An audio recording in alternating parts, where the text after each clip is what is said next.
Bonjour à tous, avec l'aide de Dieu, nous allons étudier le Rambam, le 25e chapitre des lois de Tumat Met de l'impureté transmise par le mort.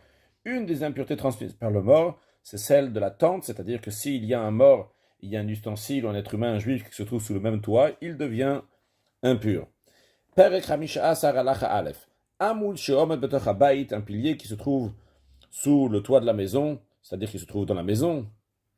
Donc par exemple, ici, on voit un pilier, et donc là, il y a le toit de la maison. Dans l'image que nous voyons, on ne voit pas juste un pilier, on voit aussi donc un perach, une fleur, donc un décor qui ressort. Donc le pilier n'est pas tout droit, mais dans le cas que l'on est en train de parler pour l'instant, le pilier, il est tout droit. En dessous ce pilier, il y a une impureté, donc qui est étroite à l'intérieur, c'est-à-dire qu'on dit étroite, comme on a déjà appris plusieurs fois, c'est-à-dire qu'elle n'a pas un espace d'un tefar sur un tefar al-rum tefar.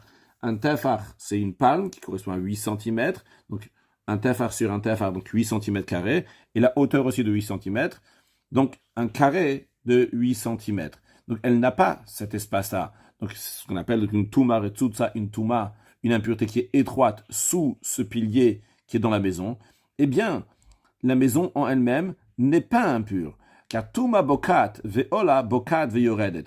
Ça, la loi d'une impureté qui est retsutsa, qui est étroite, et la règle elle est que cette impureté, elle perce et elle monte, c'est-à-dire que tout ce qui est au-dessus, pile de cette impureté devient impur, et elle perce et elle descend dans les abîmes jusqu'à la profondeur, c'est-à-dire que tout ce qui est pile en dessous est aussi impur.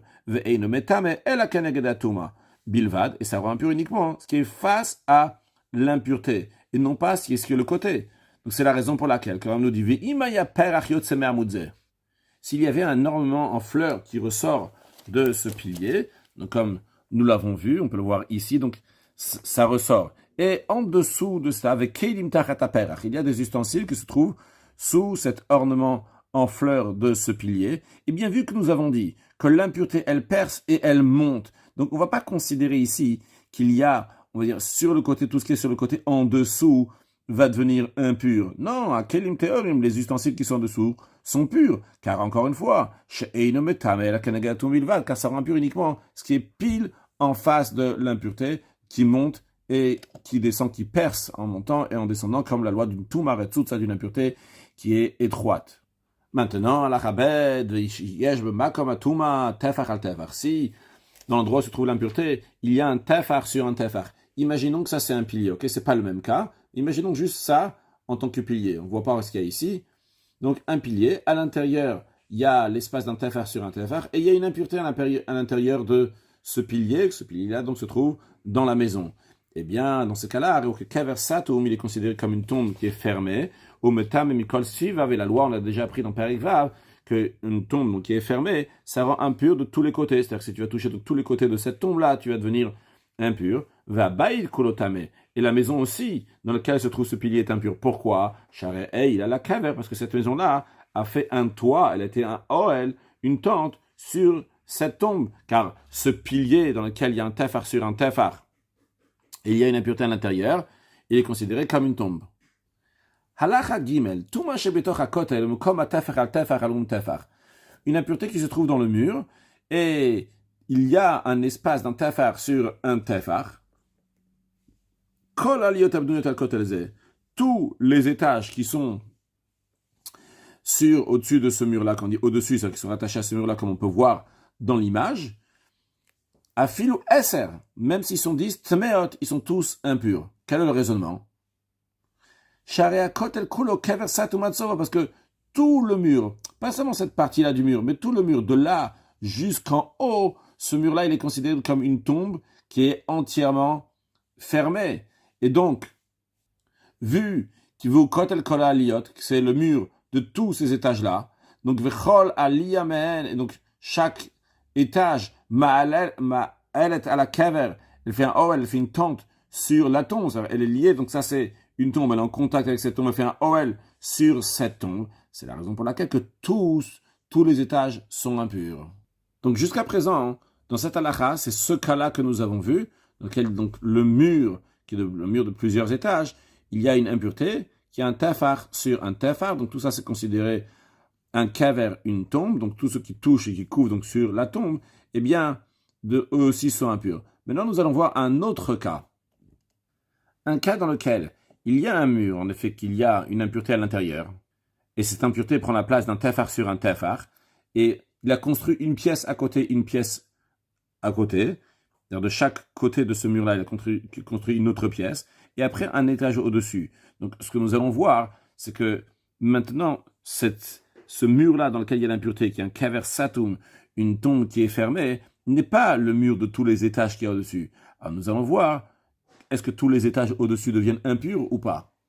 Sur le texte, Bana Bait Betzadakot El Mikan ou Bait Mikan, s'il a construit une pièce à droite et à gauche de ce mur-là, c'est-à-dire que dans le mur du centre, il y a une impureté qui fait un tefar sur un tefar à l'intérieur de ce mur.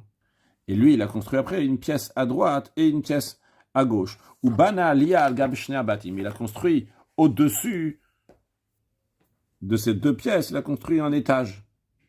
De manière que le haut du mur qui est impur, c'est le sol de l'étage. Eh bien, l'étage qui est au-dessus est impur. Pourquoi? Parce que c'est une tente donc, qui est sur la tombe. Par contre, le deuxième étage, lui, Théora est pur. Pourquoi? Vu qu'ils sont l'un sur l'autre. Et le toit, ou si on veut dire le sol du deuxième étage, fait écran avec l'impureté, avec cette alliée, avec ce premier étage qui est devenu impur. Et en ce qui concerne le deuxième étage, c'est pas le mur impur qui est le mur du deuxième étage. C'est la raison pour laquelle le deuxième étage est pur. Une grosse cavité aménagée dans l'épaisseur du mur, que les gens ont l'habitude de faire pour un usage domestique, par exemple, ils veulent déposer des objets là-bas, ou un nikra pardsik, et il s'appelle pardsik, une niche, une cavité. Donc, pour bien l'imaginer, imaginons dans une maison, quelqu'un il a un mur qui est assez épais, il fait un trou dans ce mur-là, comme une sorte de petite armoire, de petit casier, et ce petit casier, il a une porte donc, qui s'ouvre du côté de la maison, c'est-à-dire que cette cavité, cette niche, ce casier-là, est dans le mur de la maison, et il s'ouvre du côté de la maison. Et je m'avance un peu sur la suite de la halakha, ce qu'on va voir dans 2 lignes, que basé sur ce que le Rambam dit, certains expliquent que le Rambam parle d'une niche, de ce casier, qui a pas seulement une ouverture du côté de la maison, mais qui a aussi, après l'épaisseur du mur, il y a aussi donc une ouverture du côté extérieur, à l'extérieur de la maison. En autre mot, d'après ses commentaires, le Rambam parle d'un casier que aussi bien tu peux ouvrir du côté de la maison, mais il y a aussi une porte à l'extérieur de la maison. Maintenant, qu'est-ce qui se passe dans ce casier? Il y avait une impureté qui était déposée à l'intérieur. Et il a des portes qui sont fermées. La maison est pure. Alors j'ouvre une petite parenthèse, vu que c'est quand même assez surprenant, parce qu'on a déjà appris plusieurs fois, lorsqu'il y a une impureté dans la maison, la seule manière que la maison peut rester pure, c'est si l'impureté elle a une solution pour sortir sans traverser la maison. Alors ici, c'est vrai, c'est pas dans la maison, c'est dans la niche qui est dans la maison, mais pour sortir, c'est uniquement si elle va passer la maison. C'est pour ça que certains commentaires, disent qu'il y a une porte aussi pour sortir à l'extérieur. C'est-à-dire que cette niche-là a une ouverture vers l'extérieur, et c'est la raison pour laquelle que la maison elle est pure. Et à noter que, justement, la question est tellement forte, certains changent dans le Ram ici, ils disent « Abaï Tame », que la maison elle est impure. Car en effet, s'il n'y a pas d'ouverture vers l'extérieur et l'impureté qui est dans cette niche-là va sortir de cette niche et passer dans la maison pour sortir de la maison, on devrait dire que la maison est impure. Continuons toujours à propos de cette niche, de ce pardsik. Aïta tumaretsusa bekarkao. Si dans le sol de cette niche-là, il y avait une impureté qui était étroite, c'est-à-dire qu'il n'y avait pas un espace d'un tefar sur un tefar, au biktalav, ou bien dans ses parois latérales, au begago, ou bien dans le plafond de cette niche, eh bien, roin et kolachor kulo, on considère tout ce trou, cette ouverture-là, qui est ilou atum, comme il est entièrement fermé. Et par cela, donc, nous allons pouvoir évaluer cette impureté-là. Est-ce qu'elle appartient à la maison ou pas?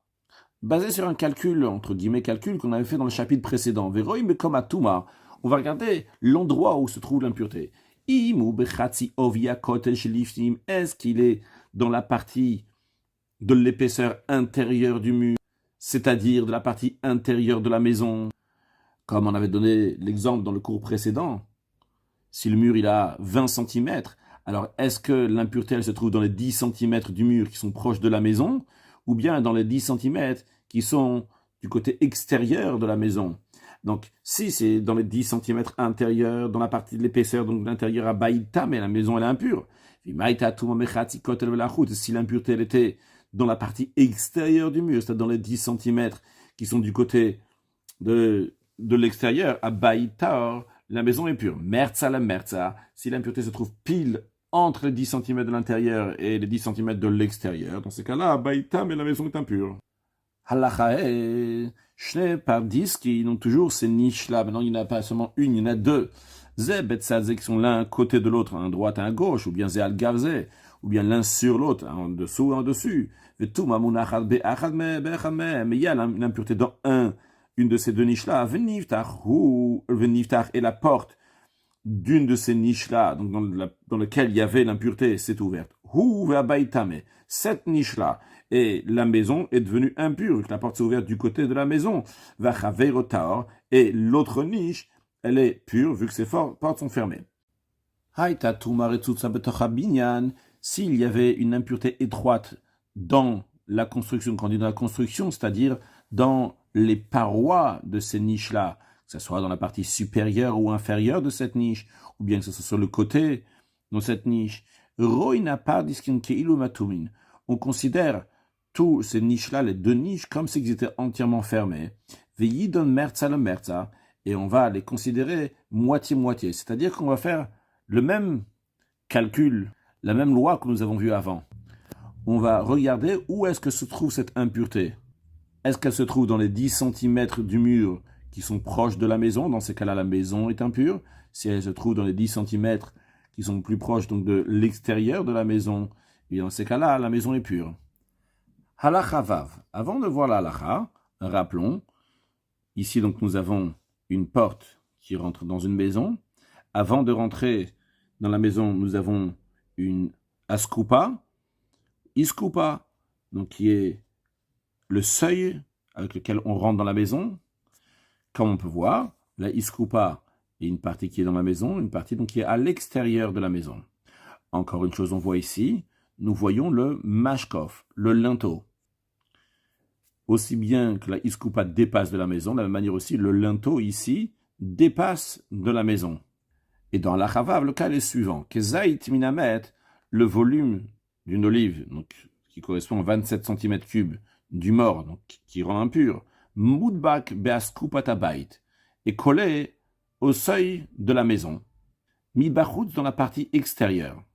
C'est-à-dire, donc, il y a une impureté, donc, zaïd comme ça, qui est collée sur le côté de la iskupa, mais sur la partie extérieure de la iskupa, non pas sur la partie intérieure de ce seuil.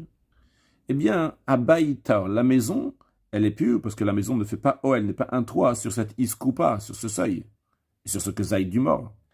Hayarat sustachat askupa. Si le volume de kazaïd du mort était étroit sous le seuil, c'est-à-dire qu'il se trouvait sous ce seuil de la maison. La question elle est-ce que la maison est impure ou pas? Eh bien, la halakha elle est que idon merza la merza. On va juger, on va trancher, on va considérer moitié-moitié. C'est-à-dire qu'on va regarder l'endroit de l'impureté où est-ce qu'il se trouve. Est-ce qu'il se trouve dans la moitié qui est proche de la maison ou bien dans la moitié qui est loin de la maison? On va dire la même chose qu'on avait fait pour le mur. Imaginons donc ce seuil-là dépasse de 20 cm et l'impureté donc se trouve à l'intérieur. Est-ce que l'impureté se trouve dans les 10 cm qui sont à l'extérieur de la maison, qui sont plus proches de l'extérieur, ou bien dans les 10 cm qui sont proches de la maison? Donc s'il se trouve dans les 10 cm qui sont proches de la maison est impure. S'il se trouve dans les 10 cm qui sont à l'extérieur de la maison est pure. Dans un cas, quand il y a Moudbak la Mashkov, que le kezaïd du mort était collé sur le Mashkov, sur le linteau à l'extérieur, eh bien quand même à Baïtam et la maison est impure, les sages ont été stricts, ont considéré que le linteau est rattaché, s'annule donc à toute la maison, et donc la maison est impure. Halachazaïn, kelev shachal bsaramet, un chien qui a mangé de la viande, de la chair d'un mort, umed betor shlosh yamim, et le chien est mort dans les 72 heures qui ont suivi, comme on avait déjà appris que pour le chien, il met longtemps à digérer, donc pendant les 72 heures, la viande, elle se trouve encore dans lui, donc cette impureté se trouve encore dans lui. Tant que le chien il est vivant, il n'y a aucun souci, parce que ça fait partie des blouilles, des choses qui sont absorbées, qui sont avalées. Et donc, il ne va pas rendre impur s'il rentre dans une maison. Mais maintenant, le chien, il est mort dans les 72 heures. Va au mutalala scopa. Ça, s'il est rentré dans la maison, c'est sûr que la maison est impure. Mais là, il est allongé sur le seuil de la maison. Alors, est-ce que l'impureté va rentrer dans la maison ou pas? La réponse, elle est que roin chalalatum amigufo.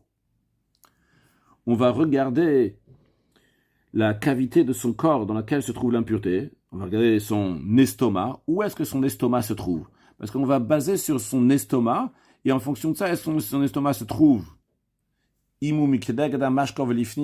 s'il est situé en dessous du linteau ou plus à l'intérieur. Dans ces cas-là, Baïtam est la maison impure. Non, s'il est situé à l'extérieur par rapport au linteau, à Baïtar, la maison est pure. Une femme que son fœtus est mort dans ses entrailles, dans son ventre. Si la tête du fœtus a au moins la taille d'une fusaïole qui sert au filage des fils de chaîne, c'est-à-dire il y a deux fils, il y a les fils de la chaîne et ceux de la trame. Les fils de la chaîne sont plus fins que ceux de la trame. Donc on peut voir ici donc une fusaïole, c'est fait pour tenir l'équilibre, c'est-à-dire qu'on va tirer le fil comme ça, et cette barre-là, elle roule au fur et à mesure, donc il y a quelque chose au-dessus qui équilibre donc ce mouvement qui n'arrête pas de tourner, qu'on est en train de tirer le fil. Donc si la tête du fœtus a cette taille, quand c'est ouvert la matrice de la femme, jusqu'à qu'on voit la tête du fœtus, la maison devient impure de ce fœtus-là qui est mort. Donc vu qu'il est mort, donc dès que la matrice s'ouvre et on voit sa tête, donc cette taille, eh bien la maison a couvert au-dessus d'un mort, même s'il n'est pas encore sorti du ventre de sa mère. Halachatet, Aisha Sheimaksha Leila, une femme qui a des douleurs d'accouchement, elle va bientôt accoucher, Viyatzat Bait le Bait, et elle est sortie d'une pièce à une autre pièce, d'une maison à une autre maison, Veipila Nefel Med Bait Hasheni. Et elle a accouché un fœtus qui est mort dans la deuxième maison. La question est-ce que la première maison aussi est impure ou pas encore? Eh bien, la première maison, elle est impure. On a le doute. Pourquoi? Quel doute? Peut-être quand la femme était déjà là-bas, dans la première maison, la tête de ce fœtus-là est sortie. Et donc, la première maison est devenue impure, bien qu'elle a accouché entièrement uniquement dans la deuxième maison. Mais, Varima Morim, qu'on dit que la première maison, quel cas on dit que la première maison est peut-être impure, mais chez l'eau, si la tête du fœtus qui est sorti n'avait pas la taille d'un fusaïole qui sert au filage des fils de chaîne. Donc c'est pour ça qu'on craint que peut-être la tête est déjà sortie. On va voir pourquoi. C'est logique.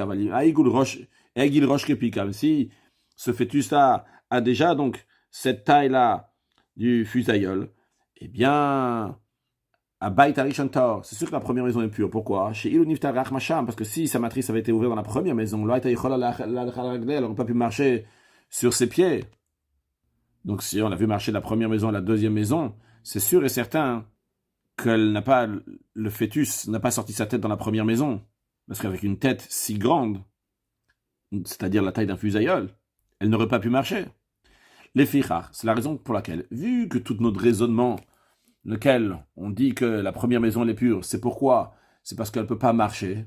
S'il avait une si grande tête, quand on dit grande tête, c'est pas une plus grande tête que d'habitude, c'est une taille donc qui est assez grande. Alors, imaginons un cas dans lequel cette femme est passée d'une maison à une autre maison, mais comment? Par les bras, les autres femmes donc l'ont soutenue, mais elle-même elle n'a pas marché seule d'une maison à l'autre. Ils l'ont fait sortir d'une maison à l'autre. Il y aura quand même le doute que peut-être la première maison elle est impure. Bien que la tête du fœtus et la taille d'une fusaïole qui sert au filage de la file de chaîne, c'est tout à fait possible qu'il a sorti sa tête. Comment elle a marché la première maison et la deuxième maison? C'est pas elle qui a marché, on l'a aidé à marcher. une femme qui a expulsé un sac amniotique seule, il n'y a pas de fœtus. Abai tame vadai. La maison, c'est sûr qu'elle est impure. Pourquoi? Chazakao. Il y a une présomption. Chez En Shiliable Valad, il n'y a pas un sac amniotique sans fœtus. Halacha Yudalef. Mishiyal Lashne Yeladim. Une femme qui a accouché 2 enfants. Echad Chai ve'echad met. Un vivant et un mort. Imamet Yatarishon. Si c'est le mort qui est sorti en premier, Achai Taor. L'enfant qui est vivant, il est pur. Pourquoi? Sharelona Gabo. Car l'enfant mort n'a pas touché le vivant. Mishiyatsa la vira olam. Une fois que le vivant est sorti dans l'air du monde, c'est-à-dire une fois qu'il est sorti du ventre de sa mère, le mort n'a pas touché le vivant. C'est la raison pour laquelle que le vivant il est pur. Non, vimachayatsa rishon. Si c'est celui qui est vivant qui est sorti en premier, et suite à cela, il y avait celui qui est impur, celui qui est mort qui est sorti à Reutame. Alors dans ce cas-là, le premier qui est sorti, donc qui était vivant, il est impur. Pourquoi? Car c'est impossible que le mort ne l'a pas touché quand il est sorti du ventre de sa mère. Pourquoi? Car le mort, lui, il ne se retient pas de sortir. Il roule derrière une sortie, une porte de sortie, comme une pierre.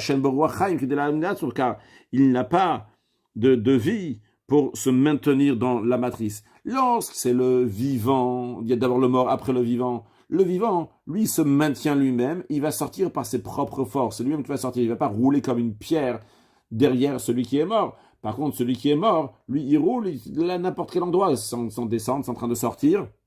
Il y a une ouverture, et bien, ça sort. Et donc, il sort collé au vivant qui est sorti devant lui. C'est pour ça que le vivant sera impur. Allah Yudbet, Aisha Shiyalla Valadmet. Une femme qui a enfanté donc un fœtus qui est mort, même si c'est un petit fœtus qui ne s'est pas encore développé, la femme, elle est impure, une impureté de 7 jours, comme quelqu'un donc, qui a touché le mort. Mais si le fœtus est déjà mort dans son ventre, ou pas, la sage-femme, elle a mis sa main dans son ventre, elle a touché ce mort-là, la sage-femme, elle est impure pour 7 jours. Va isha teora, en ce qui concerne la femme, pour l'instant elle est encore pure. Jusqu'à que le fœtus va sortir. Mais non, pourquoi cette sage-femme-là, elle est impure? Pourtant l'impureté, elle était à l'intérieur de la femme. Eh bien, Ram nous dit, la raison pourquoi cette sage-femme est impure, c'est par ordre rabbinique. Gzeira, ils ont décrété, c'est la pose, de peur qu'elle va toucher ce fœtus-là, donc une fois qu'il va déjà sortir, qui s'est engagé dans le canal génital, que lorsqu'il est dans le canal génital, là-bas, il rend déjà impur. Donc c'est la raison pour laquelle ils ont dit, quoi qu'il arrive, même s'il n'a pas encore passé le canal génital, elle sera impure. Ah, Valmina Torah, mais pas hors biblique d'après la Torah, En Maga, Betastarim Maga. L'intérieur du corps n'est pas considéré un contact. Oil, vous betochameaim. Vu que ce fœtus mort se trouve dans les entrailles, dans le ventre de la femme, Anogea botar, celui qui touche, à l'intérieur, il est tard, d'après la Torah, il est pur. Vechen, de même, abolea tabat mea, celui qui a avalé un anneau qui est impur. Vechaza ubala charia tabat teora, et après il a avalé un anneau qui est pur. Ah, fapishena guzo bezo bevade betochmeav. Bien que c'est sûr et certain donc, que ces anneaux-là ont touché l'un à l'autre dans ces entrailles. Imaginons que on est sûr et certain qu'ils ont touché l'un à l'autre. Eh bien, inomaga, c'est pas considéré un contact, parce que c'est maga betastarim, c'est un contact donc, qui est fait dans les parties intérieures du corps, qui ne sont pas considérées un contact. Donc, veatmea betumata, l'anneau qui est impur restera impur, vateora betarata, et celle qui est pure restera pure, c'est-à-dire que si après la personne les a fait ressortir, ils garderont leur statut. Bri rachaman de sayan, on remercie Dieu qui nous a aidés pour finir les lois de Tumat Met, de l'impureté transmise par le mort. Conclure avec un mot du Rabbi. Le Rabbi nous dit qu'on vient de finir Tumat Met, l'impureté du mort, et on va passer directement, Bezat Hashem, à Paradouma, aux lois de la vache rousse. Quel est le lien entre les deux? Eh bien, nos sages disent que lorsque Moshe Rabbeinu a vu l'impureté du mort, il était extrêmement étonné, il ne savait pas comment est-ce possible de purifier une telle personne. C'est une impureté qui est très très forte, parce que sur le plan matériel, sur le plan spirituel, il s'agit d'impureté, c'est quelque chose qui est spirituel. Et Dieu lui a dit, donc la paradoum à la vache rousse, que par cela, Moshe Rabbeinu donc, a compris qu'il y a une purification. Alors le Rabbi nous dit, on remarque toujours dans le Rambam, qu'à la fin de ces halachot, il conclut avec Il n'y a de tikkun hadeo, d'arranger de quelque chose avec un enseignement. Et pourtant, là, dans tout Matmet, le Ram ne nous dit pas, donc à la fin, un enseignement, quelque chose. Alors, Rabbi dit, on peut peut-être répondre que le Ram, il n'a pas voulu faire un arrêt entre ces lois-là et les lois de Paradouma, parce qu'il a voulu juste apposer la pureté avec l'impureté, la manière de se purifier de cette impureté transmise par le mort. Pour celui qui a appris ça à la là, il a compris donc l'impureté du mort qui est très très grave, que directement il puisse avoir comme Moshe Rabbeinu la réponse de Paradouma, que Dieu fasse que très prochainement on va voir la Siritia Melech HaMashiach, que le 10e Vajrous, que le roi Mashiach va nous faire. Tekef Umiyad, une excellente journée.